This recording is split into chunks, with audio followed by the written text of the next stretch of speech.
సింగుల ఓ చిమ చిమ చీకట్లు చెరిప చెగు వేదరం పవనన్నే వెలుగైతడు ఈ ఆంధ్ర నేలను వీరాంజనేయుడే దీవెన తోటి కనక దుర్గమ్మకే దండం పెట్టి.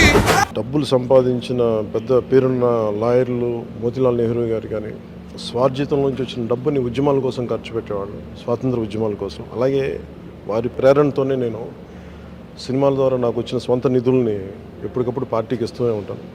దాంట్లో భాగంగానే పార్టీ నిర్వహణ నిమిత్తం 10 కోట్ల రూపాయలు నా సొంత నిధుల్ని మా పార్టీ ట్రెజరర్ శ్రీ రత్నం గారికి అందజేశాం. ఇప్పుడు ఎన్నికల నిర్వహణ లేదంటే ఒక పార్టీని నడపడం చాలా డబ్బుతో కూడుకున్నది. నేను చాలామంది నా కోసం 200 రూపాయలు, 500 రూపాయలు, 1 లక్ష రూపాయలు ఇచ్చే ఒక బేల్దారి మేస్త్రి కానీ వీళ్ళందరూ నాకు చాలా ప్రభావితం చేసే వ్యక్తులు. 500-600 రూపాయలకి కూలి చేస్తే నాకు ప్రతిరోజు 100 రూపాయలు పంపించే రైతు కూలీలు ఉన్నారు. సో వాళ్ళే అంత బలంగా పార్టీకి అండగా ఉన్నప్పుడు ఆర్థికంగా నా వంతు కృషిగా నేను కూడా దాదాపు 40-50 కోట్ల పైన ట్యాక్స్ కట్టాను లాస్ట్ 5-6 సంవత్సరాల్లో. అందుకని నేను కూడా మిగతా సంపాదన పార్టీకి నేను అందజేస్తూ వచ్చాను.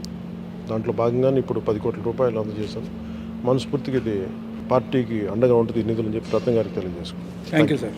Thank you.